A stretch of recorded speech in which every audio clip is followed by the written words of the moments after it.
पुण्यातील आंबेगाव परिसरात असणाऱ्या शिवसृष्टीच्या गेटवर एका व्यक्तीने लघुशंका केल्याची संतापजनक घटना समोर आली आहे। या व्यक्तीचा लघुशंका करतानाचा व्हिडिओ सोशल मीडियावर तुफान व्हायरल झाल्यानंतर लघुशंका करणाऱ्या व्यक्तीच्या विरोधात भारती विद्यापीठ पोलीस ठाण्यात गुन्हा दाखल करण्यात आलाय।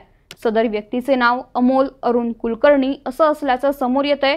तर अमोल कुलकर्णी याच्या पत्नीवरही भारती विद्यापीठ पोलीस ठाण्यात गुन्हा दाखल करण्यात आलाय। पुण्यातील या घटनेनंतर शिवप्रेमी आक्रमक झालेत। आंबेगाव परिसरातील शिवसृष्टी या ठिकाणी कुलकर्णी नावाच्या समाजकंटकाने लघुशंका करून तमाम महाराष्ट्राच्या अस्मितेला काळीमा फासला आहे, अशा प्रतिक्रिया या घटनेनंतर उमटत असून शिवप्रेमींनी तसंच सिंहगड कॉलेजच्या विद्यार्थ्यांनी या समाजकंटकाला पकडून पोलीस प्रशासनाच्या ताब्यात दिले।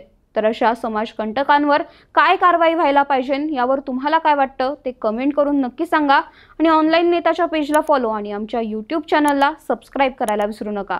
धन्यवाद।